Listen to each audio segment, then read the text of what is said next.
Hello friends, today we are going to talk about the remaining part of chapter number 9, that is the fourth section of this chapter number 9. This is the second video of chapter number 9. Today we are going to talk about the invoice discounting and factoring. In this we are going to learn about the how the invoice discounting concept works and the factoring works. Factoring यहाँ पे कोई factory नहीं है, एक नया concept है. Invoice discounting में क्या होता है, जैसे अगर आपने कभी बिल्स डिस्काउंटिंग पढ़ा होगा, बिल्स डिस्काउंटिंग जो हम लोग, आपको याद हो क्लास 11th में आपने पढ़ा होगा कि एक बिल्स रिसीवेबल होता है. अब हमको, अगर हमने किसी को सामान बेचा है और वो बंदा हमको पैसा देने वाला है, मान लेते हैं 60 डेज़ के बाद, और उसने हमको क्या दे दिया है, उसने हमको बिल्स रिसीवेबल दे दिया है, तो हम क्या करते थे, हम लोग उस बिल्स रिसीवेबल को लेके बैंक के पास चले जाया करते थे. और बैंक वाला अगर हमें जल्दी पैसे की ज़रूरत है तो हम उसी दिन चले जाएंगे बैंक के पास. बैंक वाला हमें पैसे तुरंत दे देगा. मान लेते हैं यहाँ पे जो सेल्स की गई है वो 10,000 रुपये की गई है, तो 10,000 रुपये का वो सामान 10,000 रुपये हमको अभी दे देगा, और जब बाद में पैसे आएंगे तो, या फिर एक ही तरह कॉन्सेप्ट ये भी है कि वो 10,000 में से हमको सिर्फ 9,000 रुपये देगा, क्योंकि वो 60 दिन का इंटरेस्ट काट के, ऑन एवरेज बेसिस पे इंटरेस्ट काट के हमको 9,000 रुपये दे देगा. सेकंड कॉन्सेप्ट ये हो सकता है कि वो हमें 10,000 रुपये दे दे और 60 दिन बाद जब पैसे आएँ तो हम उसको क्या करें, हम उसको 11,000 रुपये लाकर 60 दिन बाद पहुंचा दें. तो घुमा फिरा के बैंक को इस 60 दिन में जल्दी पैसा देने की वजह से उसको 1,000 रुपये का फ़ायदा बैंक वाले को हो जाता था. तो यही कॉन्सेप्ट हम लोग नॉर्मली डिस्काउंटिंग में करते हैं, और यही सेम कॉन्सेप्ट यहाँ पे भी कही गई है इनवॉइस डिस्काउंटिंग. फैक्टरिंग थोड़ा सा अलग कॉन्सेप्ट है, फैक्टरिंग थोड़ा सा इसी का एडवांस्ड वर्जन है और कुछ खास बातें नहीं. और यहाँ पे हम यही सीखने वाले हैं कि इस डिस्काउंटिंग की हेल्प से हमको कितने का फ़ायदा होगा. यही बात यहाँ पे कुछ क्वेश्चंस दिए गए हैं, उसकी हेल्प से आप जान जाएंगे. इनवॉइस डिस्काउंटिंग अगर बात की जाए and factoring are both ways of speeding up receipts of funds. पैसा को पाने का जल्दी कर सकता है पैसा पाने का प्रोसेस को, फ्रॉम अकाउंट मतलब डेटर्स है, रिसीवेबल्स मतलब डेटर्स से हमको पैसा जल्दी मिल सकता है. फिर लिखिए बात इनवॉइस डिस्काउंटिंग के बारे में लिखी गई हैं बातें. Invoice discounting is a method of raising finance against security of receivables. यहाँ पे हम लोग क्या करते हैं, ध्यान दीजिएगा. आपको याद होगा जब हमारे पास रिसीवेबल आता था, हम लोग उस बैंक बिल्स रिसीवेबल किसको देते थे, वो बिल्स रिसीवेबल बैंक वाले के पास हमारा गिरवी रह जाता था. क्योंकि अगर मान लीजिए हमने बाद में डिफ़ॉल्ट कर दिया तो बैंक क्या कर, डायरेक्टली उस कस्टमर से पैसा ले लेगा. वही बात यहाँ भी कही गई है, raising finance against the security of receivables without using the sales ledger administration service of a factor. हम लोग यहाँ पे जो फैक्टरिंग का सर्विसेज है, फैक्टर ध्यान दीजिएगा, फैक्टर कुछ नहीं है. फैक्टर एक फर्म होती है, एक फर्म या एक कंपनी या एक ऑर्गेनाइजेशन जो क्या करती है, जो हमारे रिसीवेबल्स को लेती है और उसको गिरवी रख लेती है, अपने पास रख लेती है. और ध्यान दीजिए वही क्या करेगी, डायरेक्टली कस्टमर से पैसा रिकवर करेगी और हमें देगी. तो फैक्टर वाले ऐसे लोग होते हैं जो हमारे रिसीवेबल्स ले लेते हैं और खुद ही पूरा पैसा वैसा लेंगे और फिर हमको देंगे. तो वो फैक्टर जो सर्विसेज होते हैं वो थोड़ा सा महंगे होते हैं, और जो इनवॉइस डिस्काउंटिंग वाले जो सर्विसेज देने वाले फर्म होती हैं वो कुछ सस्ते ही होते हैं, क्योंकि इनका पूरा काम ये हमारा रिकवर करा के नहीं देती है ना. तो ये सब बातें यहाँ पे कही गई. हाँ, रिकवर कराने वाली भी होती हैं, मैं अभी और बातें बताऊँगा धीरे धीरे करके, आप सब कुछ समझ में क्लियर हो जाएंगी बातें. क्योंकि अभी क्या करती हैं, ये एडवांस नहीं देती हैं, ऐसा भी होती हैं. तो अलग अलग सर्विसेज हैं इनवॉइस डिस्काउंटिंग वालों की, तो हमें धीरे धीरे हम लोग सब कुछ समझ लेंगे. लिखी हैं बातें, तो हमने गिरवी रख दिया है विदाउट यूजिंग द सेल्स, मतलब ये लोग जो हमारे लेजर हैं उसको ये लोग एडमिनिस्टर नहीं करेंगे, मतलब उसमें चेंजेस नहीं कराएंगे. While specialist invoice discounting forms exist, कुछ स्पेशलिस्ट इनवॉइस डिस्काउंटिंग फॉर्म्स भी हैं. This is a service also provided by factoring. ये काम जो यहाँ वाले करते हैं वही काम फैक्टरिंग वाले करते हैं. फैक्टरिंग वाले ये तो काम करते ही करते हैं इनवॉइस डिस्काउंटिंग में, प्लस वो लोग हमारे सेल्स को भी एडमिनिस्ट्रेशन करते हैं, किसको सामान बेचना है, वो पैसा रिकवर किससे करना है, क्या करना है, सब कुछ वो करेंगे. हमको सिर्फ सामान बेचना होता है फैक्टरिंग के केस में. लेकिन इनवॉइस डिस्काउंटिंग में ये सिर्फ पैसा ला करके देंगे. Selected invoices are used as a security against which a company may borrow funds. यहाँ पे क्या कर रहे हैं हम लोग गए अपने बिल्स रिसीवर रखे और उनसे हमको पैसे मिल गए. में borrow funds like a house being used as security for the, जैसे हम लोग घर गिरवी रख के देते हैं वैसे वहाँ पे हम क्या करेंगे, इनवॉइस डिस्काउंटिंग वाले फर्म्स के पास गए, या कोई बैंक हो सकता है, कुछ भी हो सकता है, हमने अपना बिल्स रिसीवेबल रखा और पैसे ले लिए. This is a temporary source of finance as the receivables invoice are only temporary, repayable when the डेप्ट इज क्लियर. जैसे हमको पैसा मिलता है हम लोग उनका पेमेंट कर देते हैं. The key advantage of invoice discounting is that it is confidential service. सबसे अच्छा जो इसका एडवांटेज, वो सबसे बड़ा एडवांटेज वो यही है कि ये जो काम हम कराते हैं ना, कि हमने अपना बिजनेस पर किसी गिरवी रख दिया, पैसा ले लिया, ये सब एक गुप्त होता है। मतलब ये सब चीज़ों के बारे में पब्लिक को नहीं पता होता है या कस्टमर को नहीं पता। सोचिए अगर पब्लिक को या दूसरी कंपनियों को ये पता चल जाए कि हम लोग पैसे की कमी की वजह से बिल्स रिसीवेबल गिरवी रख रहे हैं, पैसा ले रहे हैं, तो उससे एक जो हमारी कंपनी है उसके बारे में एक बैड इंप्रेशन पड़ता है, रेपुटेशन ख़राब होती है, and the customer need not know about it, और कस्टमर इसके बारे में जानता भी नहीं है। In some way, it is similar to the financing part of factoring services without cost control of credit passing to the factor. तो यहाँ पे ये थोड़ा सा हिस्सा जो ये है ये फैक्टरिंग का ही है, लेकिन हाँ फैक्टरिंग में जो दूसरा क्रेडिट कंट्रोल वाली बात होती है वो यहाँ पे नहीं आती है। Ensure you can explain the difference between the factoring and the invoice discounting. अभी ये आप नहीं बता पाएंगे, अभी थोड़ा सा समय लगेगा, अभी इन्होंने लिख तो दिया है लेकिन आप बता नहीं पाएंगे, अभी बता दूँगा, बस 10 मिनट और रुक जाइए। And the situations where one may be more appropriate than the other, और ऐसे भी सिचुएशन होती है जहाँ पे हमें डिसाइड करना होता है कि हमें इनवॉइस डिस्काउंटिंग यूज़ करना है या फैक्टरिंग यूज़ करना है। नंबर 1 आप देखो बहुत सिंपल से कहा है, यहाँ होता क्या है। सबसे नंबर 1 पे क्या होगा, the company sells goods to the customer payable in 30 days. हमने सामान बेचा कस्टमर को, उसके बाद हमने क्या किया, सेकंड स्टेप क्या है, सेकंड स्टेप है यहाँ पे साहब, the company borrows up the 80% of the value of the डेब्ट। अब क्या हुआ, कंपनी यहाँ पे इनवॉइस डिस्काउंटिंग वाले के पास जाती है और उससे 80% पैसा, जैसे अगर 10,000 का सामान हमने बेचा तो हमने क्या किया, इनवॉइस डिस्काउंटिंग वालों से 8,000 रुपये ले लिए। तीसरा, कंपनी ने पैसे रिसीव कर लिए, कंपनी ने किससे पैसे रिसीव किए, कस्टमर से रिसीव कर लिया। तीसरे स्टेप में हमने देखो, सबसे पहले हमने सामान बेचा, फिर हमने जाके इनको इनवॉइस अपने दे दिए, इसको दे दिया इनवॉइस, इसके इनवॉइस इसने गिरवी रख लिया, हमारा बिल्स रिसीवेबल गिरवी रखने के बदले इसने हमको 80% उसका पैसा दे दिया। प्लस उसका हमको जब पैसा मिले उसको क्या करेंगे, हम लोग क्या करेंगे, द कंपनी पेज मतलब यहाँ पे यार इसका है, the company pays the invoice discounter the amount borrowed plus interest. तो हमने क्या किया, 8,000 रुपये तो चुकाए ही चुकाए, साथ ही साथ 8,000, और अगर इसने 500 और मांगा होगा तो हमने कुल मिला के 8,500 रुपये दे दिए होंगे। तो मेरे कहने का मतलब यहाँ पे ये है, मेरे कहने मतलब यहाँ पे ये हुआ कि यहाँ अब सिंपल समझ में आ गया आपको कहानी। सिंपल से कहानी ये है कि हमने कस्टमर का सामान बेचा, उसके बाद हमने इसको इनवॉइस दिया, गिरवी रखा, इसने हमको 80% पैसा दिया, उसके बाद जब पैसे मिल गए हमने इसको क्या कर दिया, पैसे चुका दिए। इतनी सी कहानी यहाँ पे होती है। फैक्टरिंग जब बताऊँगा थोड़ा सा डिटेल हो जाएगा, इससे ज़्यादा हो जाएगा और कुछ नहीं, चीज़ ये तो रहेगी प्लस एडिशन कुछ और हो जाएगा। Invoice discounting is a method of raising finance against the security of receivables without using the sales ledger administration services of the factor, है ना। ये बार बार एक ही चीज़ को रिपीट कर रहे हैं। With invoice discounting the business retains control over it sales ledger, sales किसको करना है, क्या करना है, कॉन्फिडेंशियलिटी भी कंपनी की बनी रहती है in its dealing with the customer. Forms of the factor will also provide invoice discounting to the client. जो ऐसे फैक्टर वाले जो होते हैं कुछ और एक्स्ट्रा सर्विसेज देते हैं, वो इनवॉइस डिस्काउंटिंग का देते हैं। The method works as follows. The business sends out invoices, statements and reminders in the normal way. हम लोग नॉर्मल जैसा सामान बेचते हैं वैसे बेचते रहते हैं। And collects debt with confidential invoice discounting. साथ साथ हम लोग अंदर अंदर क्या कर रहे हैं, डिस्काउंटिंग कराते चले जा रहे हैं। Its customers are unaware that the business is using invoice discount. Customer को इसके बारे में कुछ भी पता नहीं होता है। The invoice discounter provides cash to the business. Invoice discounter क्या करता है, कैश देता है बिजनेस को for a proportion of the value of the invoice as soon as it receives a copy of the invoice and agrees to the discounter. The discounter में exclude invoice है ना, वो डिस्काउंट चाहे शामिल करे या अलग से ले। When the customer determined to be poor payer, it will then advance up to 80%, 80% दे देगा और the face value of the remaining outstanding invoice. Invoice का अगर 10,000 का है तो 8,000 रुपये 80% नहीं देगा। When the business eventually collects the payment from its customer, the debt is removed from the loan advance amount, effectively meaning that the business pays back what was advanced from the invoice. जो भी पैसे बकाया होते हैं वो यहाँ पे दे दिए जाते हैं।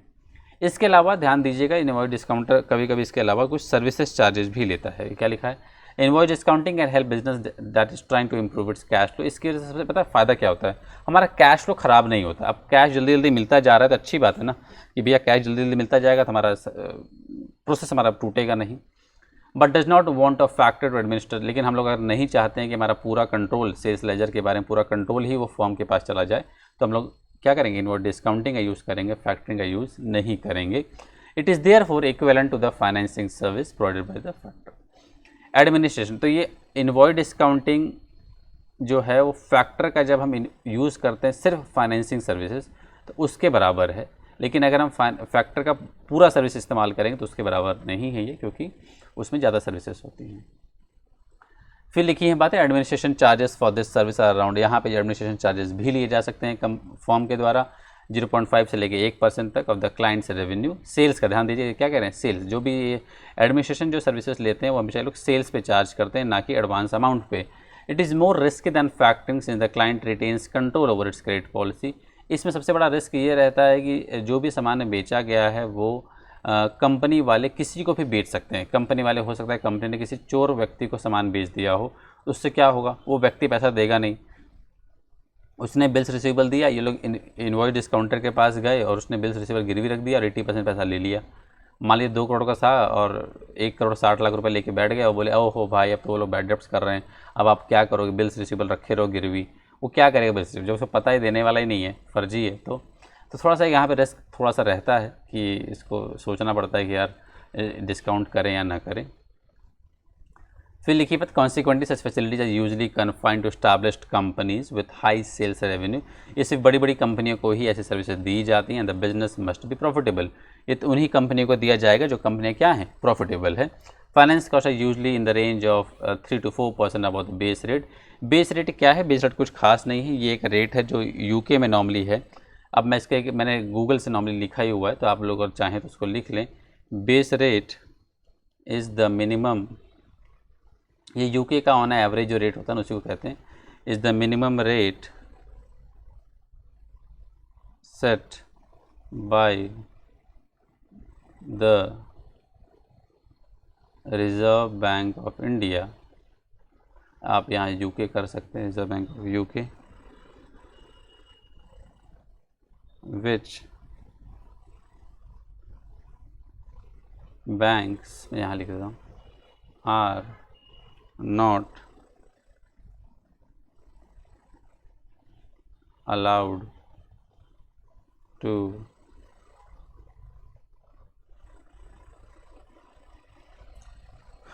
India, below which banks are not allowed to lend to the customers। मतलब एक बेस रेट होता है, इसके नीचे का, इससे सस्ता लोन हम लोग नहीं दे सकते, उसी को बेस रेट कहते हैं। Although larger companies are those which arrange credit insurance by receive better terms, तो इंश्योरेंस भी ले लेते हैं लोग, वे सब बातें यहाँ पे कही गई। आइए अब चलते हैं आगे की तरफ, जरा क्वेश्चन कर लेते हैं। क्वेश्चन में बहुत इजी सी बातें कही गई हैं, आपको सब कुछ समझ में आ जाएगा। प्लीज़ अपनी किताब भी खोले रहिएगा, तभी आपको बेटर समझ में आएगा, क्योंकि किताब में और बेटर लिखा रहेगा। ठीक, आइए देखिएगा। At the beginning of August Basildon company sells goods for a total value of 3 lakh. इन्होंने सामान कितने का बेचा है, 3 लाख रुपए का बेचा। ठीक, ध्यान देना। To regular customer but decide that it requires payment earlier than the agreed 30 days. अब ये कहता है कि हमको जो पैसे चाहिए वो जल्दी चाहिए। फिर लिखी हैं बातें, कितना जल्दी चाहिए, 30 डेज है ना। Credit paid for these invoices. और discount agrees to finance 80% of their face value. जो डिस्काउंटर है वो कहता है अभी हम 80% पैसा आपको इसका दे देंगे। 3 लाख का 80% करेंगे तो ये होता है 2,40,000 रुपये। ठीक, ध्यान दीजिएगा सब बातों पे। ऑफ देयर फेस वैल्यू 16,40,000 रुपये at the interest cost of 9%। वो कहता है कि मैं आपसे 9% क्या करूँगा, इंटरेस्ट चार्ज करूँगा। तो अब यहाँ पे साहब 9% इंटरेस्ट चार्ज करें। देखिए कैसे आगे क्या लिखी है बातें। The invoices were due for payment in the early September, but were subsequently settled in mid September, exactly 45 days after the initial transaction। तो ये कहता है कि भाई हमको 45 डेज बाद आप मुझे क्या दे दो, पैसे मुझे आप दे दीजिए। फिर लिखी हैं बातें, मतलब यहाँ पे टोटल जो सेल्स ऑन एवरेज, ध्यान दीजिएगा, वो होता था वो 75 डेज का होता था, लेकिन ये कहता है कि मुझे 30 दिन पहले दे दो पैसा। तो ये क्या कहता है, अब इसने सेल यहाँ किया, 75 डेज यहाँ होते, तो ये 45 डे को ही इसको पैसे चाहिए। तो 30 डे से क्या मिला, इसको फ़ायदा मिल गया। अब यहाँ पे जब 45 डेज़ का जब ये इसको क्या नाम है डिस्काउंट दे रहा है यहाँ पे, तो उसकी बात यहाँ पे कह रहा है। ये देखते हैं क्या क्या बातें कह रहे हैं। लिखी हैं बातें, the invoice were due for settlement early September but were subsequently settled in mid September, exactly 45 days after the initial transaction.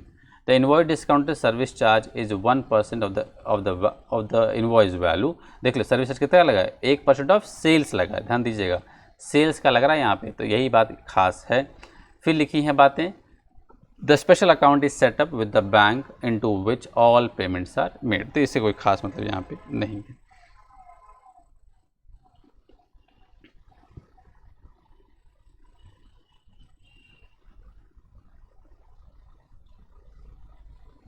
अब आती है बात यहाँ पे, अब 30 डेज़ की थी, ये फिर से पढ़े यार, एक चीज़ मिसिंग लग रही है। 45 days to regular customer but decide that it requires payment early than the agreed 30 days credit, earlier than the agreed 30 days credit.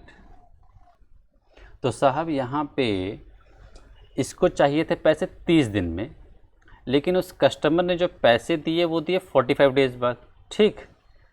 तो यहाँ 75 डेज और नहीं आ रहा है, पता है ये इसमें इन्होंने एग्री 30 डेज ही लिखा है, वो मेरे को लगा था दूसरा, ठीक है। अब यहाँ बात ये आ गई कि जब इन्होंने 45 डेज़ के बाद पैसे मिले, अब बिजनेस सोचा था कि 30 दिन बाद पैसे मिलेंगे, कहानी और सुन लो आगे। तो इसने एग्री बैंक वाले से इसने क्या बोला है कि ये जो पैसे हमारे आएंगे ये किस में आएंगे, ये कि स्पेशल बैंक अकाउंट में लिखा है ना, स्पेशल अकाउंट में आएगा, ठीक। तो अब क्या होगा कि उस अकाउंट पे कंट्रोल कैसा कैसे, उस अकाउंट पे कंट्रोल उस इनवॉइस डिस्काउंटर वाले का भी है, ठीक। अब आगे देखिएगा, तो अब क्या हुआ यहाँ पे जो ये जो हमारा सेलर है, सेलर को साहब इंटरेस्ट पे करना पड़ेगा कितने दिन के लिए, क्योंकि कस्टमर से जो पैसा मिला वो 45 डेज़ बाद मिला है, तो ये 45 डेज़ बाद ही पैसा दे पाएगा। तो इंटरेस्ट जो हमें पे करना पड़ेगा साहब वो 45 डेज़ के लिए पे करना पड़ेगा। तो सिंपल सी बात यहाँ पे ये होगी कि 30 दिन का उम्मीद कर रहे थे, लेकिन 45 डेज़ बाद पैसा मिला, तो भैया 45 डेज़ तक का क्या करना पड़ेगा, इनको इंटरेस्ट पे करना पड़ेगा। इतनी सी बात यहाँ पे कही गई है। तो अब इन्होंने जो साहब अगस्त में क्या हुआ, अगस्त में जैसे इन्होंने सेल किया, इनको उम्मीद था कि सितंबर के बिगिनिंग में पैसा मिल जाएगा, किसको, सेलर को। तो इन्होंने अगस्त में सेल किया और 30 डेज़ मतलब 30 दिन, एक अगस्त को सेल किया, तो 1 सितंबर को पैसा उम्मीद था मिल जाएगा, लेकिन पैसा मिला कब, मिड सितंबर में, मतलब 15 सितंबर को पैसा मिला। तो 45 डेज़ बाद पैसा मिला यहाँ पे। अब कहानी ये आती है कि अब कस्टमर ने इनको मिड सितंबर में 3 लाख रुपए दिए। जब कस्टमर ने 3 लाख रुपए दिया तो बैंक वाला कुछ सर्विसेज चार्ज करेगा, हाँ बैंक वाला इनसे कुछ इंटरेस्ट चार्ज करेगा। इंटरेस्ट कैसे चार्ज कर देखिएगा, सर्विस चार्ज जो चार्ज करेगा वो सेल्स पे चार्ज, दैट इज़ 3000 रुपये। 2,40,000 रुपये पे इन्होंने 9% के हिसाब से इन्होंने इंटरेस्ट पे किया था, तो 45 डेज़ का इंटरेस्ट वो हो जाएगा इतना। टोटल पैसे जो हमें देने पड़ेंगे उस इनवॉइस डिस्काउंटर वाले को, वो देने पड़ेंगे 5,663। अब आती है बात, तो इसको इन्होंने कुल मिला के इनका हुआ कितने का नुकसान, इनको पैसे कितने हाथ में आएंगे। इनको पैसे भाई साहब 3 लाख में से वो 5,000 सब लेस कर दोगे, ये 5,000 इतना लेस कर दोगे, उतने पैसे इनको मिल जाएंगे।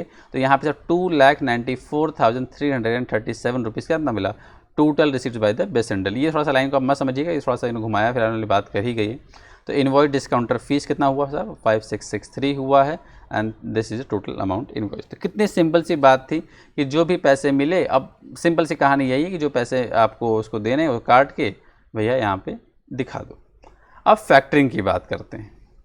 फैक्टरिंग वाला बंदा क्या करता है कि जैसे ही मान लीजिए मैं एक दुकानदार हूँ, मैंने अपने इनवॉइसेस उसको बेच दिए, किसको बेच दिए, फैक्टरिंग वाले को बेच दिए।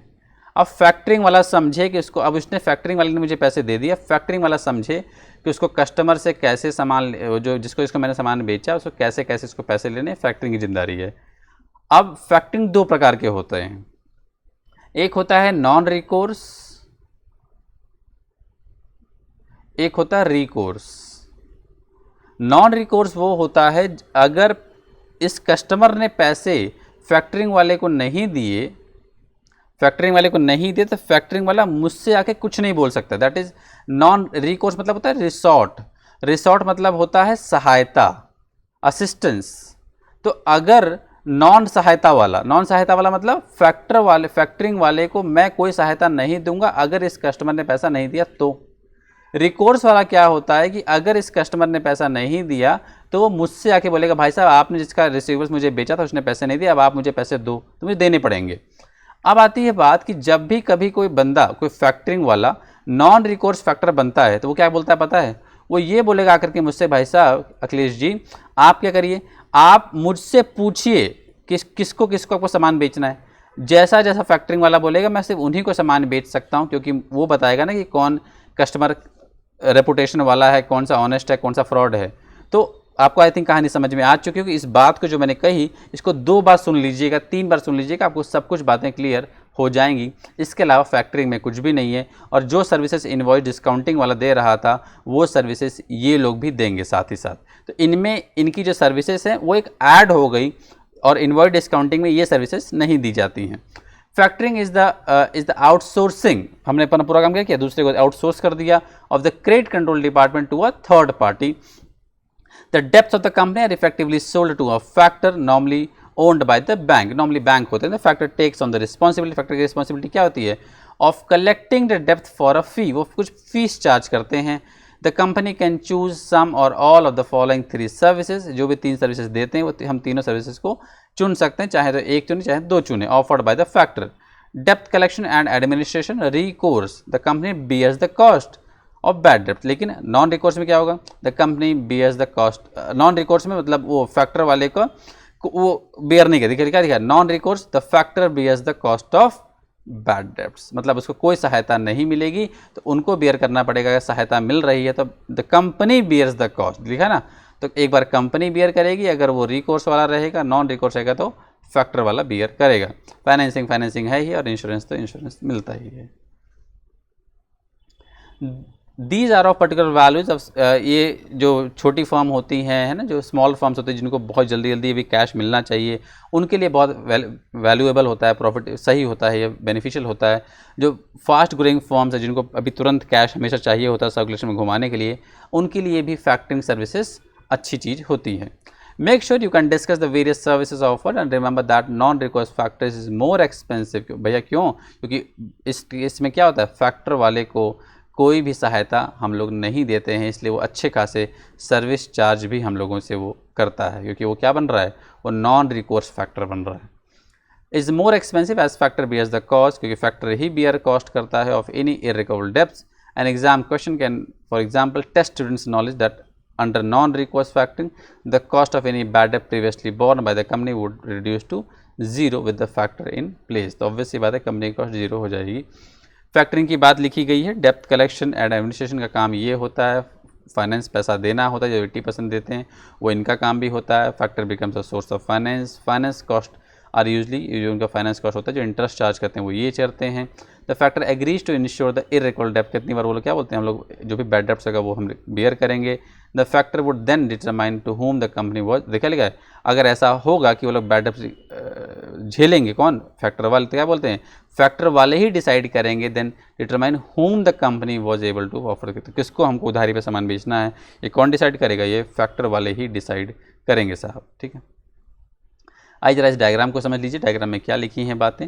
Administration and collection of depth, मैंने यहाँ थोड़ा थिटिकल छोड़ा है, ये थेरी बातें हैं, कुछ खास बातें नहीं हैं। ठीक है, तो आप इसको पढ़ लीजिएगा। फिर लिखिए वह टिपिकल फैक्टरिंग अरेंजमेंट्स की बात की गई। नंबर 1, एक ध्यान दी, इनको दो प्रकार के होते हैं, एक होता है एडमिनिस्ट्रेशन एंड डेप्थ कलेक्शन, और एक में है कि इंक्लूडिंग फाइनेंस, दोनों। ठीक है, तो अगर सिर्फ एडमिनिस्ट्रेशन वाला काम कर रहे हैं और फिर पैसा कलेक्ट करने का काम करें तो क्या होगा, द कंपनी ने सामान बेचा to the customer payable 30 days में पे होने वाला था। सेकंड स्टेप में क्या किया, द कंपनी ने अपने पूरे जो बिल्स रिसीवेबल थे क्या किया, पूरे बिल्स रिसीवेबल को फैक्टर को बेच दिया। फिर उसके बाद क्या हुआ, इन्होंने साहब ऑब्वियसली इनको पैसे, फिर इन्होंने क्या किया, अब इन्होंने ध्यान दी, यहाँ फाइनेंसिंग नहीं हो रहा, ठीक है, ध्यान देना, यहाँ फाइनेंसिंग नहीं है, क्योंकि यहाँ पे हम लोग सिर्फ एडमिनिस्ट्रेशन और डेप्थ कलेक्शन की बात कर रहे हैं। इसके बाद कस्टमर ने इनको पैसे दिए और इन्होंने क्या कर दिया, the factor page the company less any, सिर्फ यहाँ पे एडमिनिस्ट्रेशन फ़ी इन्होंने ली, क्योंकि ये लोग हमको पैसा दे नहीं रहे, यहाँ सिर्फ क्या हो रहा है, सिर्फ लोग हमारा पैसा कलेक्ट कर रहे हैं, डेप्थ एडमिनिस्ट्रेशन डेप्थ कलेक्शन का काम कर रहे हैं। लेकिन अगर ये हमको पैसा भी देते हैं तो क्या हो जाएगा साहब, अगर ये पैसा भी देते हैं तो कहानी कुछ अलग हो जाएगी। लिखिए बात, company sales the goods to the customer payable in 30 days. उसके बाद हमने इनको जैसा नॉर्मल था, कंपनी सेल्स द डेप्ट टू द फैक्टर, फिर इन्होंने पैसा भी दे दिया, अप टू 80% ऑफ डेप्ट is paid to the in advance. फिर इसके बाद इन्होंने कस्टमर से इन्होंने पैसा ले भी लिया। फिर इसके बाद ये लोग हमको पैसा दे देंगे, the factor page the company the balance 80%, जो भी इनको पैसा मिला, मान लीजिए इनको 10,000 था, इन्होंने 8,000 दिया था, तो ये हमको 10,000 पूरा दे देंगे। अब फिर उसमें से क्या कर देंगे, कुछ लेस करके फिर हमें 10,000 में से काट के दे देंगे। ठीक है, फिर एडवांटेजेस के बारे में बात की गई है, फैक्टरिंग के क्या एडवांटेजेस होते हैं, saving and administration cost, reduction in the need for management control की ज़रूरत नहीं होती क्योंकि सब कुछ काम फैक्टरिंग वाले ही कर लेते हैं। Factor particularly useful for small and fast growing business के लिए अच्छा फ़ायदेमंद होता है। With the credit control department में not be able to keep pace with the volume, जहाँ पे ये लोग हम लोग इतना कंट्रोल नहीं कर सकते हैं ना छोटी छोटी चीज़ों के लिए। लाइकली टू बी कॉस्टली, अभी डिसएडवांटेजेस क्या क्या फैक्टरिंग वालों को, भैया ये लोग बहुत अच्छे ज़्यादा चार्जेस लेते हैं। Likely to be costly than the efficiently run internal credit control department, अगर हम लोग अपना खुद का इंटरनल कंट्रोल क्रेडिट डिपार्टमेंट बनाते हैं तो वो सस्ता पड़ जाता है इनके मुकाबले। Factoring has a bad reputation associated with the failing companies. Usually a factor may suggest your company has money worries, है ना, तो वो नॉर्मली आपको अलग अलग सजेशन दे देंगे उसके फैक्टरिंग लगाना। अगर आप फैक्टरिंग का सर्विस इस्तेमाल कर रहे हो, इसका मतलब लोगों को लगेगा कि भैया इनको बड़ी दिक्कत हो रही है पैसों की, इससे आपकी कंपनी का रेपुटेशन क्या हो जाएगा, ख़राब हो जाएगा। इसलिए आपको फैक्टरिंग वालों की सर्विसेज नहीं लेनी चाहिए। Customer may not wish to deal with the factor, कितनी बार ऐसा भी होता है कि आप सोचे बार बार फैक्टर वाले को फ़ोन करें तो अजीब लगता है कि कंपनी वाले बात करें ना, फैक्टर वाले बार बार बात करते कस्टमर बहुत फ्रस्ट्रेट हो जाते हैं। Once you start factoring, it is difficult to revert easily to an end. अब अगर आप एक फैक्टरिंग का सर्विस इस्तेमाल करना स्टार्ट कर दिए, उसके बाद वापस अपने आप इंटरनल कंट्रोल को यूज़ करना चाहोगे तो आप बड़ा मुश्किल सा हो जाता है। The company may give up the opportunity to decide to whom the credit may be given. और जब हम फैक्टरिंग वालों की हेल्प लेते हैं तो हम लोग खुद डिसाइड नहीं कर पाते हैं कि हमें किसको क्रेडिट पे बेचना है, क्योंकि किसको हमें क्रेडिट पे बेचना है कौन डिसाइड करता है, फैक्टरिंग वाले डिसाइड करने लग जाते हैं। वही सब बातें जो मैंने ऊपर पढ़ी उसके बारे में यहाँ इन्होंने डिटेल में बात थोड़ी सी की हुई है। हल्का सा इंग्लिश पढ़ लीजिएगा, तो मुश्किल चीज़ नहीं है। फिर आती है बात TYU4 के बारे में, बहुत ही इजी क्वेश्चन है यहाँ पे। Eden company is a medium sized company producing a range of engineering products which it sells to wholesale distributors. Recently its sales has begun to rise rapidly due to the economic recovery। ठीक है, simple सी बात है, यहाँ कुछ खास है भी नहीं। However, it is concerned about its liquidity position, looking at a way of improving cash flow। उनकी जो सेल्स होती है वो 16 मिलियन की सेल्स होती है पर ईयर, एंड एवरेज इनके रिसीवेबल्स जो हमेशा हाथ में रहते हैं वो 3.3 मिलियन, दैट इज 33 लाख का इनका रिसीवेबल्स हमेशा रहता है, representing about 75 days of sales. Normally ये 75 डेज में इतने सेल्स होते हैं। फिर लिखिए one way of speeding up the collection from receivables is to use a factor. एक तरीका क्या है कि हम लोग फैक्टर का इस्तेमाल कर लेंगे तो हमारा जो पैसे आने का जो स्पीड है वो थोड़ा तेज हो जाएगी। नंबर 1 क्या पूछ रहे हैं, determine the relative cost and benefits of using the factor in each of the following scenario. Number 1 scenario क्या है, कह रहे हैं कि भैया कौन कौन सा मेरी कॉस्ट या बेनिफिट्स मिलेंगे, नेट हमको निकाल के दिखाना है यहाँ पे। ठीक है, अब यहाँ पे कही बात है factor will operate on service only, यहाँ पे सर्विस ऑनली बेसिस पे हम लोग काम कर रहे हैं। एडमिनिस्ट्रिंग एंड कलेक्टिंग पेमेंट, यहाँ पे हम एडवांस की बात नहीं कर रहे हैं फ्रॉम एडेंस company's customers. This expected generate administration saving of. इससे क्या होगा, जब हम इनके फैक्टरिंग वालों की सर्विसेज इस्तेमाल करेंगे तो हमारा एडमिनिस्ट्रेशन का कॉस्ट कितना बचेगा, 1 लाख रुपया बच जाएगा। रिपीट में पूरी बातों को रिपीट कर रहा हूँ, अगर हम लोग यहाँ पे सब एडमिनिस्ट्रेशन का सर्विस इस्तेमाल करेंगे तो हमारा 1 लाख रुपए की सेविंग होगी। मैं फिर रिपीट करता हूँ पूरी कहानी। हम लोग सेल करते हैं नॉर्मली 16 मिलियन का, मतलब 1,60,00,000 रुपए का सामान बेचते हैं साल भर में। हमारा एवरेज रिसीवेबल्स हमेशा मार्केट में चलते रहते हैं वो 33 लाख के चलते रहते हैं। नॉर्मली जो हमको सेल्स होता है, नॉर्मली ये जो रिसीवेबल्स हैं ये हमको 75 डेज में पैसा हमको देते हैं। अब यहाँ बात हो रही है, हम चाहते हैं कि भैया ये लोग हमको पैसा ला के जल्दी देते हैं, मतलब इनसे रिकवर करके देते रहें, जल्दी वाली बात यहाँ पे भी नहीं हो रही है। ठीक, अब आती है बात है फैक्टर हैज़ अंडरटेकन टू पे आउटस्टैंडिंग डेप्थ आफ्टर 45 डेज। ओहो, सेम कहानी यहाँ भी थी। ओके, मैं बस कन्फ्यूज हो गया। चलिए, अब आती है बात, मुझे कहानी कुछ ऐसी वाली याद है इसलिए मैंने 75 वहाँ बोल दिया था। ठीक है, एनीहाउ, अब आती है बात फैक्टर हैज़ अंडरटेकन टू पे आउटस्टैंडिंग डेप्थ ऑफ 45 डेज। अब ये लोग कहते हैं कि हम आपको जो पैसा देंगे वो कितने दिन में दे देंगे, 45 डेज में दे देंगे, ला के कस्टमर से ला के दे देंगे। अब हमको फ़ायदा कितने का हुआ, हमको यहाँ जो फ़ायदा हो रहा है वो 30 दिन का हो रहा है ना। ऐसे हमको पैसा 75 डेज में मिलता, लेकिन इनकी वजह से कितने में मिल गया, 30 डेज में मिल गया। तो 30 × 365 × 16 मिलियन, ये कितना होता है, ये होता है साहब 1315068। ठीक, अब आती है बात कि अब हमको पैसा, ध्यान दीजिएगा मुद्दे की बात क्या है। अब आगे एक और खास बात पढ़ने है, इतना ये देख लीजिए क्या लिख रहा है। ठीक है, अब दिखाता हूँ कैसे कैसे क्या हो, बस सुनते जाइएगा। अब ये लोग आगे कह रहे हैं कि regardless of the whether the customer have actually paid और नॉट, ये हमको 45 डेज में पैसा दे देंगे। फिर क्या कहते हैं, the factor will make a service charge of 1.75%। वो हमसे सर्विस चार्ज लेंगे। सर्विस चार्ज किस पे लगता है, सर्विस चार्ज ध्यान दीजिएगा हमेशा सेल्स पे लगता है, ये बात आपको याद रखनी होगी। फिर आगे लिखी है बातें ऑफ ईडन्स कंपनीज रेवेन्यू देख लिखा sale. Eden company can borrow at a interest rate of 8% per year. अब इसकी कहानी सुनिए ध्यान, धीरे धीरे टाइम लगेगा। ईडन कंपनी जब भी सामान बेचती है तो वो, मैंने पहले कहा था, पूरी कहानी जब हम बिज़नेस कर रहे हैं यार, क्या मान के चलेंगे हम लोग बिज़नेस कैसे कर रहे हैं, लोन पे लेके कर रहे हैं। तो अगर हमको जो इंटरेस्ट हमको, अगर हम ये सोचिए अगर हमारा पैसा 30 दिन और ब्लॉक रहता तो हमको इस 30 दिन पे हम कितना रुपये इंटरेस्ट पे करना पड़ता, 8% 30 दिन का। लेकिन क्योंकि इन्होंने हमारा पैसा हमको 45 डेज़ में ही रिकवर करा दिया तो हमारा पैसा हमें जल्दी आ गया, तो हमारा 30 दिन का जो इंटरेस्ट लगता है वो क्या हो गई, हमारी सेविंग हो गई। मैं कहानी को फिर रिपीट करता हूँ। मैंने ये बात कही कि अगर मैं सामान बेचता हूँ 75 डेज़ के लिए, मैंने सामान बेचा, वो मुझे 75 डेज़ का पैसा देगा।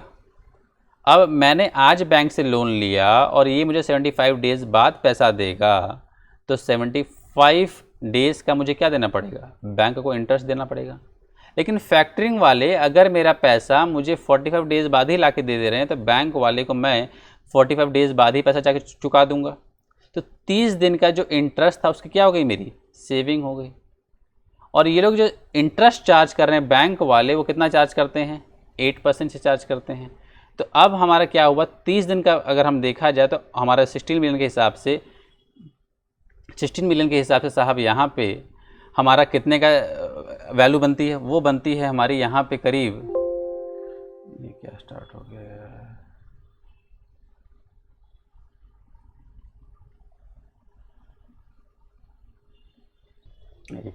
तो अब इन्होंने क्या किया, इन्होंने हमको 30 दिन का पैसा बचवा दिया। तो 30 दिन का ऑन एवरेज रिसीवेबल्स कितने बन गए हमारे, वो हमारे बंदे 13,15,068 का। अब कहानी को और आगे ध्यान सुनते रहिएगा, है बड़ा इजी क्वेश्चन, एक बार समझने में टाइम लगेगा लेकिन आगे आपको बहुत इजी लगेगा, ठीक। अब इन्होंने टोटल जो सेविंग हमारी कराई है वो कितने की कराई है, टोटल जो सेविंग इन्होंने हमको कराई है साहब, वो हमारा इतने का जो हमारा रिसीवेबल्स ऑन एवरेज रहते, इतना पैसा हमको मतलब जल्दी मिल, मतलब मैं अब ये कहना नहीं चाह रहा कि इतना पैसा जल्दी मिल गया, हमको 30 दिन पैसा जल्दी मिला है। तो 30 दिन का रिसीवेबल्स कितने होते हैं, 30 दिन के रिसीवेबल्स हमारे इतने के रहते हैं साहब। तो ये रिसीवेबल्स हमारे क्या हो गए, इतने से कम हो गए। बस इतनी सी बात आपको याद रखनी है साहब। तो 13,15,068 का अगर हम निकालते हैं 8%, तो ये 30 डेज़ का वैसे ही है। या फिर मैं ये कह दूं, चलिए सिंपल सी बात, चलिए मैं ये कह देता हूँ, इसको मैं और सिंपल भाषा में कहूँ तो मैं इसको ऐसा लिख सकता था, 30/365 इंटू 16 मिलियन इंटू 8%, ये लिख लो। 30 दिन का हमारा सेविंग हुआ ना, 16 मिलियन का जो सेल्स हो रहा था उसमें 30 दिन के हमारे एवरेज पैसे जल्दी मिल रहा है, तो 8% की सेविंग कितनी हो गई हमारी सेविंग हो गई 105,205, तो 1,05,205 की सेविंग हुई। अब आती है बात, हमको एडमिनिस्ट्रेशन कॉस्ट भी हमारा बचा 1 लाख रुपए का, तो हमारा 1 लाख रुपए का एडमिनिस्ट्रेशन कॉस्ट भी बचा है। कुल मिला के हमारा जो सेविंग हुई है 2,02,05 रुपये की हुई है। लेकिन यहाँ पे ये लोग सर्विस चार्ज भी तो कर रहे हैं 1.75%, किसका, सेल्स का। तो 1.6 मिलियन का, सॉरी 16 मिलियन का, 16 मिलियन का अगर आप 1.75% निकालते हो तो ये आपका आता है साहब 2,80,000 रुपये। तो सोच लीजिए अब आप कि अब आपको इनकी एडमिनिस्ट्रेशन वालों की, ये फैक्टरिंग वालों की सर्विस इस्तेमाल करनी है या नहीं करनी है। तो आपका यहाँ जो कुल नुकसान होता है साहब, वो नुकसान कितना होता है, वो होता है आपका 75,000 का ऑन एवरेज, मतलब ये कह सकते हैं, ठीक है। तो आपका साहब यहाँ पे जो नुकसान, मतलब ऑन एक तरीके से देखा जाए तो लॉस में जा रहे हो आपको, इसका मतलब ये हुआ कि यहाँ पे हमें फैक्टरिंग वालों की सर्विसेज इस्तेमाल नहीं करनी चाहिए। आई होप आप लोग को बातें समझ में आई होंगी। इस चीज़ को एक बार और देख लेंगे, 2 बार देख लेंगे, आपको पूरी कहानी क्लियर हो जाएगी। अब हम बात करते हैं बी पार्ट के बारे में। प्लीज़ इसको 2 से 3 बार ज़रूर देखना, आपको बहुत अच्छा लगेगा सीखने के बाद कि क्या कहानी चल रही है। मैं एक बार कहानी को हल्के से तेज़ी से रिपीट कर देता हूँ, फिर से आपको क्लियर हो जाएगी। कहानी यहाँ पे ये हो रही थी, भाई हमने जो सामान बेच रहे थे, हमको पैसा जो है वो 30 दिन पहले मिल रहा था। 30 दिन पहले मिलने की वजह से हमारा 30 दिन का जो इंटरेस्ट था उसकी सेविंग हो रही है। सबसे बड़ा इंपॉर्टेंट क्वेश्चन यही है, जो 30 दिन का जो सेविंग हो रही है वो 8% के हिसाब से हो रही है, क्योंकि हम जो भी सामान बेचते हैं वो उधारी पे सामान, कर्ज पे लेकर के सामान बेचते हैं। तो वो हमारा जो सेविंग हो रही थी वो 1,05,205 रुपये मैंने निकाला था, बुक में थोड़ा सा लग दिया हुआ है। उतने की सेविंग हो रही थी, प्लस हमारा जो सर्विस चार्ज था वो हमारा साहब 1 लाख हमारा जो एडमिशन था उसकी भी सेविंग हो रही है, 1 लाख रुपये इसकी सेविंग हो रही है। कुल मिला के ये 2,05,205 रुपये का हमारा ये हो रहा था। इसके बाद साहब हमको जो सर्विसेज चार्ज देने थे वो 2,80,000 देने ही थे। ये हमारा सेविंग हुआ, ये हमारा एक्सपेंसेस हुआ 2,80,000 रुपये। नेट बेनिफिट हमको जो नॉट बेनिफिट तो मिल ही नहीं पाया, हमको साहब 70,000 का क्या हो गया, लॉस हो गया है। इतनी सी बात कही गई है। अब सेकंड बात, अब आई थिंक अब आपको इजी लग रहा होगा। एक बार समझने के बाद हम दूसरी बार समझते हैं ना तो चीज़ें बहुत इजी लगती हैं, ठीक है। थोड़ा सा पहली बार में क्या होता है, समझाने में टाइम लगता है, ठीक है। समझते जरूर रहिएगा, हर चैप्टर ऐसे ही जाएंगे थोड़ा थोड़ा, लेकिन ईजी रहेगा। इट नाउ कंसिडरिंग, अब क्या नया सोच रहे हैं, अब ये सोच रहे हैं कि भैया कि मुझे पैसे इनसे 80% लेने हैं, किससे, फैक्टरिंग वालों से। With a different factoring where 80% of the book value of invoice is paid immediately, हमको तुरंत पैसे मिल रहे हैं। With a finance cost charge on advance at 10%। अब ये लोग कहते हैं कि हम लोग 8 क्या करेंगे, 10% इंटरेस्ट चार्ज करेंगे। इनका जो 75 डेज़ का जो इंटरेस्ट रहता है वो कितना रहेगा ये देख लेते हैं। 75 डेज़ का जो सेल्स रहता है वो 3.3 रहेगा। 3.3 इंटू 80% हमको उसका पैसा देंगे, वो उसका क्या निकालेंगे हम लोग, 10% निकालेंगे। आइए हम समझते हैं मैंने ऐसा क्यों लिखा है। मैंने ऐसा इसलिए लिखा है कि 33 डेज़ का जो 3.3 मिलियन का 75 डेज़ का जो सेल्स होता है उसका हमें जो पैसा मिलेगा कितना मिलेगा, सिर्फ हमें 80% ही तो मिलेगा। और उस पर जो भी अमाउंट निकलेगा उससे क्या करेंगे हम लोग, उस पर हमको 10% इंटरेस्ट पे करना है। डायरेक्टली ले सकते हैं 3.3 इंटू 80% इंटू 10%, कितना आ जाएगा साहब ये टोटल, ये टोटल आपका आ जाता है 2,64,000। ये आपका खर्चा है, ध्यान दीजिएगा, अभी मैं खर्चा निकाल रहा हूँ। इसके बाद साहब आपको यहाँ पे से सर्विस सब चार्ज भी देना पड़ता है 1% ऑफ सेल्स। तो 16 मिलियन का अगर आप 1% में निकाल तो कितना आता है वो, 1,60,000 रुपये। टोटल खर्चा आपका जो यहाँ पे हो रहा है साहब वो हो रहा है 4,24,000 का खर्चा हो रहा है। अब हम बात करते हैं सेविंग के बारे में। सेविंग भी तो कुछ हो रही होगी, हाँ सेविंग भी कुछ हो रही है। सेविंग आपकी जो हो रही है वो साहब यहाँ पे 1 लाख रुपए की सेविंग हो रही है ना। सेविंग आपकी जो हुई वो आपकी 1 लाख रुपए की हो गई, क्योंकि आपको जो 1 लाख रुपए का एडमिनिस्ट्रेशन खर्चा देना पड़ता है वो नहीं लगा। प्लस जब आपको पैसे तुरंत ही मिल जा रहे हैं तो आप बैंक से लोन भी तो नहीं लोगे 8% पे, ठीक है ना। But their outstanding balance will be paid after 75 days, there is no charge in typical payment pattern of customer this time. तो अब आपको 8% की सेविंग भी हो रही है।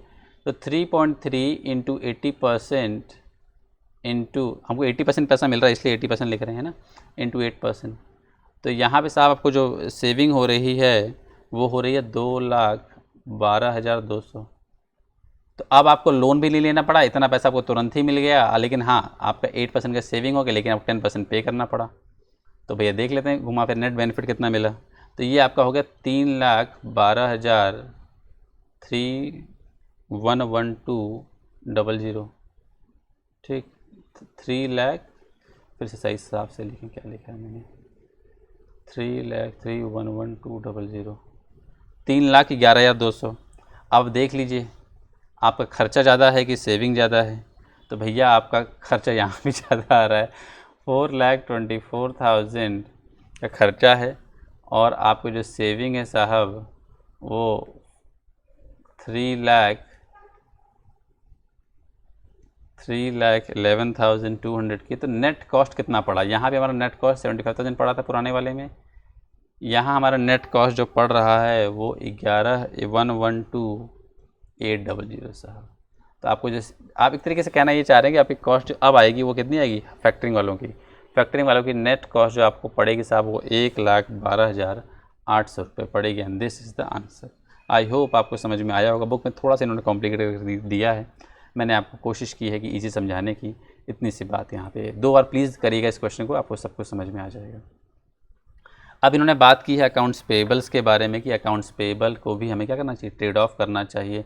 Trade credit is the simplest and the most important source of short term finance for many companies.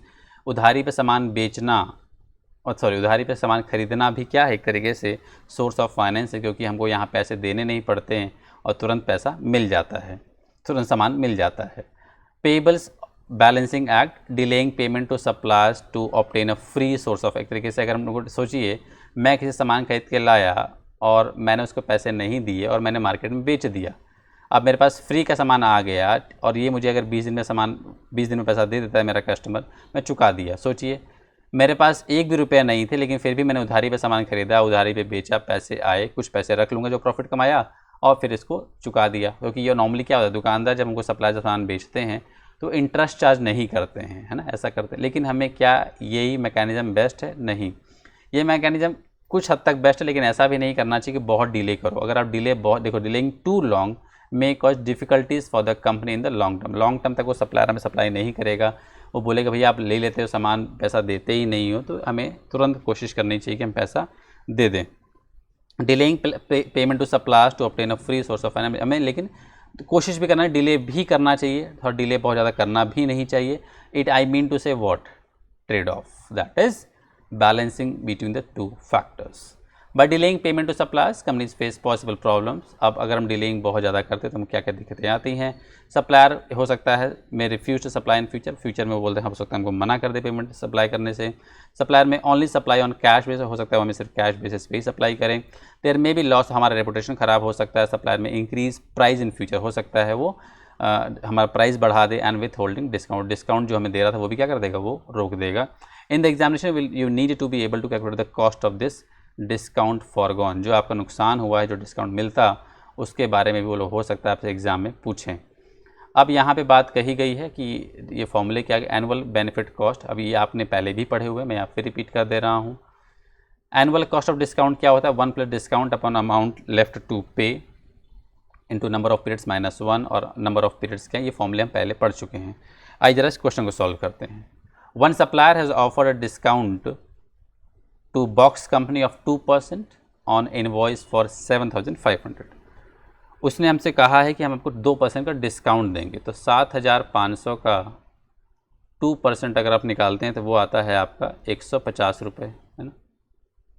तो आपको जो डिस्काउंट का बेनिफिट मिल रहा है वो कितने का मिल रहा है? 150 रुपये का फ़ायदा हो रहा है।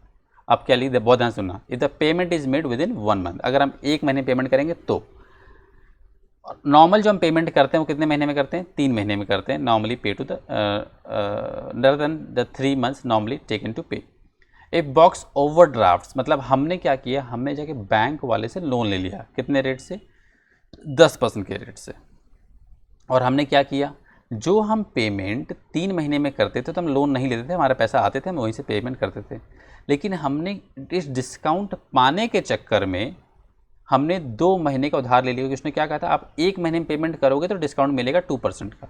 तो हमने 30th डे पे पेमेंट कर दिया, 30th डे पे पेमेंट कर दिया। तो हमको 2 महीने, अभी तक हमारे पैसे कब आएंगे, हमारे पास जो हमारे सोर्स से आते हैं वो हमको 2 महीने बाद आएंगे। मतलब अगर ये है आपका 1, ये है 30, ये है 60, ये है 90 डेज, तो हमारे पैसे जो हमारे पास आते थे वो 90th डे आते थे। तो हमने क्या किया, इस 2 महीने के लिए साहब हमने क्या किया, हमने लोन ले लिया। कितने परसेंट? 10% से लोन लिया। तो हमको यहाँ पे क्या लिखा है, पर 10% per year is it financially worth for the Tem to accept the discount and pay early. क्या हमें यहाँ जल्दी पे करना चाहिए, लोन लेकर के हमको ख़त्म करना चाहिए? तो आइए देखते हैं कैसे। तो हमें साहब यहाँ पे अब हम लोन कितने का लेंगे, बहुत ध्यान लॉजिक सुनना। क्या हम लोन बैंक वालों से 7,500 रुपये लेंगे? नहीं, हम बैंक वालों से कितने रुपए लेंगे, क्योंकि हमें जो पेमेंट करना है 30 डे, कितना पेमेंट करना है, हमें सिर्फ पे करना है 7,350। क्यों?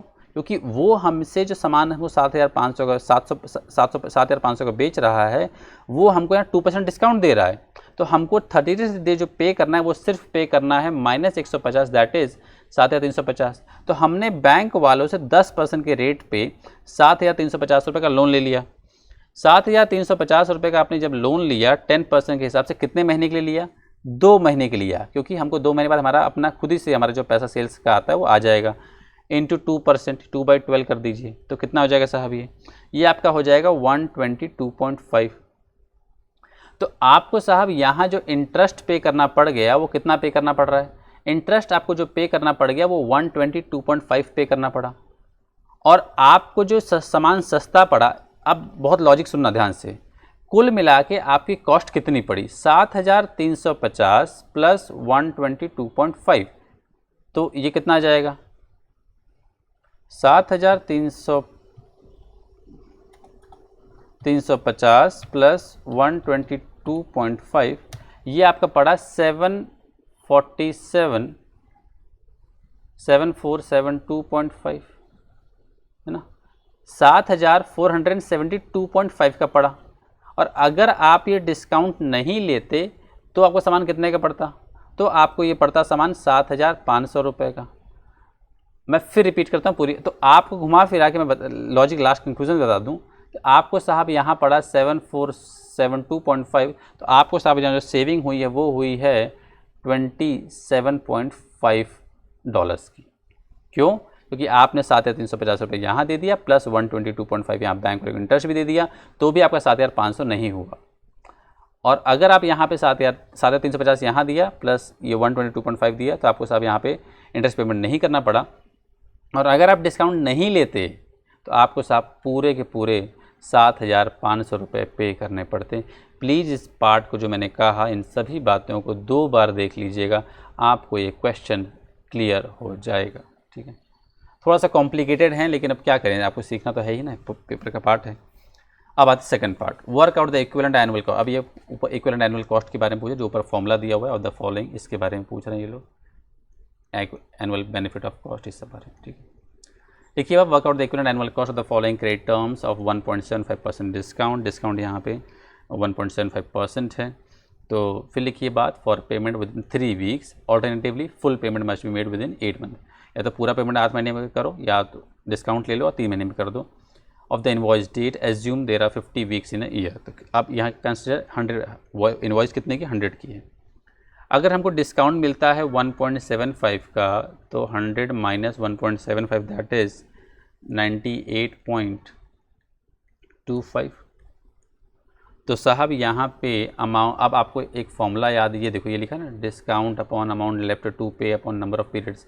नंबर ऑफ पीरियड्स कैसे निकालते हैं, ऊपर 50 रहेगा क्योंकि यहाँ 52 की जगह 50 बोला है, upon earlier money is receive, कितना महीने पहले मिला उसकी बात यहाँ पे की गई है। तो सबसे पहले हम क्या करते हैं साहब, सबसे पहले हम लोग नंबर ऑफ़ पीरियड्स ही निकाल लेते हैं। नंबर ऑफ़ पीरियड्स जो यहाँ आएगा वो आ जाएगा 50 डिवाइडेड बाई 5, क्योंकि साहब यहाँ पे 3 महीने और 8 महीने। अर्लियर कितना हो गया, 8 महीने हम नॉर्मली पे करते थे, 3 महीने हमने इस बार पे कर दिया, तो हमको अर्लियर कितना पे कर दिया हमने साहब, 5 हफ्ते पहले पे कर दिया। तो 50/5 है ना, ये कितना आ जाएगा साहब, ये आपका आ जाएगा 10। नंबर ऑफ पीरियड्स कितने हो जाएंगे, 10 हो जाएंगे। अब ज़रा फॉर्मूला देख लेते हैं साहब, फॉर्मूला क्या कहता है,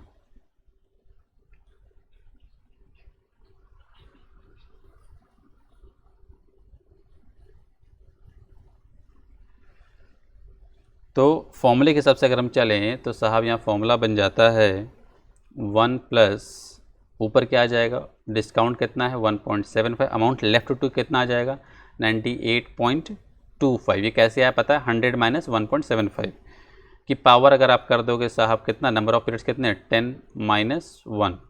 इसको जब आप सॉल्व करेंगे साहब तो ये कितना आ जाएगा आपका, ये आ जाएगा 1.78%। इसको हम क्या लिख सकते हैं, इसको हम लिख सकते हैं 1.8%, और यही क्या है आपका आंसर। आई होप आपको बात समझ में आई होगी। इन्होंने सिर्फ इतना ही पूछा था, equivalent annual cost of discount, तो वो ऐसे ही निकलता है। नंबर ऑफ़ पीरियड्स, आपके नंबर ऑफ़ पीरियड्स निकाल लेंगे, वो यहाँ आ गया। मैं आपको सिखाना चाह रहा हूँ, अमाउंट लेफ्ट टू पे, जितना जल्दी अर्लियर कितना पे किया वो 5 है यहाँ पर। ठीक है, चलिए साहब अब हम आगे बढ़ते हैं। अब कुछ इस चैप्टर में कुछ रह नहीं गया है। ट्रेड पेबल के बारे में बात की गई है, ट्रेड पेबल हमने पहले ही देख लिया कि भैया हमको ज़्यादा लेट नहीं करना चाहिए, उसी के बारे में इन्होंने बहुत बार डिस्कस यहाँ पे किया हुआ है। फिर आती है बात अकाउंट रिसीवेबल एंड पेबल्स के बारे में, मैनेजिंग फॉरेन ट्रेड। अब जब हम विदेश से सामान खरीदते हैं तो वहाँ क्या क्या रिस्क होते हैं उसके बारे में चर्चा यहाँ लास्ट पार्ट में थोड़ी सी की है, थियोरेटिकल पार्ट है, इसको पढ़ लीजिएगा। इसके बारे में डिटेल चर्चा हम चैप्टर नंबर 13 में करेंगे, वहाँ इसके बारे में बहुत डिटेल में चर्चा की गई है। Overseas accounts receivables and payables bring additional risk, obvious सी बात है, अगर विदेश से पैसा, विदेश वालों को आप सामान बेचते हो या विदेश वालों से सामान खरीदते हो तो साहब वहाँ पे एक एडिशनल रिस्क अराइज होता है, that needs to be manage, उसको हमें मैनेज करना होगा। Export credit risk is the risk of failure और डिले इन कलेक्टिंग पेमेंट। जब उधारी पे आप सामान साहब मतलब विदेश में आप उधारी पे एक रेट पे सामान बेचते हो तो वहाँ पे रिस्क ऑफ फेल्योर और delay of collect payment due from the यहाँ पे फॉरेन कस्टमर से हो जाता है। Foreign exchange risk is the risk that value the currency will change, है ना। अब आपने बोला था कि डॉलर में लेने के लिए और डॉलर की वैल्यू कम हो गई, तो वो सब चीज़ें होती हैं। मैं इसको बताऊंगा कैसे डॉलर फॉल करता है, कैसे डॉलर राइज करेगा, वो सब बातें चैप्टर नंबर 13 में करेंगे। फिर यहाँ आती है बात रिस्क ऑफ ओवरसीज ट्रेड, कौन कौन से रिस्क होते हैं। Whilst all of the basic management principles and techniques discussed so far apply equally to the overseas, जितने भी हमने अभी तक पढ़े थे ना पेबल्स रिसीवर्स के बारे में रिस्क, सब कुछ विदेश पे भी अप्लाई होगा। देर आर एडिशनल, लेकिन विदेश वाले में कुछ एडिशनल रिस्क भी अराइज होते हैं that will need to be manage, including export credit risk and foreign exchange transaction exposure. अब फॉरेन एक्सचेंज का जो रेट होता है वो एक सबसे बड़ा रिस्क होता है। Possible cause of loss from export risk credit risk which apply to all export trade of whatever size, सभी जितने विदेश में सामान बेचते हैं सभी पे कुछ ना कुछ एक रिस्क अराइज होता है। और कौन कौन से, एक लिक्विडिटी और इंसॉल्वेंसी, कस्टमर कैसा है, कस्टमर हमारा दिवालिया हो जाए विदेश वाला, तो क्या करोगे भाई, तो वहाँ पे तो गवर्नमेंट का फिर वही लंबा लफड़ा। This also occurs in domestic trade, या इंडिया में भी होता है। When export customer can not pay, however suppliers have extra problems in protecting their position in a foreign legal and banking system. यहाँ पे आपको साहब बैंकिंग लीगल सिस्टम को भी बहुत पेचीदियाँ रहती हैं। Bankruptcy of failure of a bank in the remittance of claim, अब बैंक कितनी बार साहब हमारा काम नहीं कर पाता है ना, बैंक फेलियर हो गया, ये सब बातें यहाँ पे लिखी गई हैं।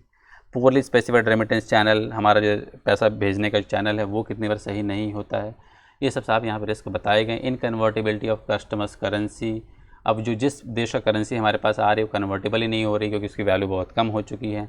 Lack of access of the currency in which payment is due, जो करेंसी पेमेंट हमें करना है या हमें लेना है वो करेंसी मार्केट में नहीं है। This can be caused by the deliberate exchange control और by the unplanned lack of foreign, अगर हम ऐसा, ये सब तभी होगा जब हम लोग साहब अनप्लान चीज़ें यहाँ पे होंगी।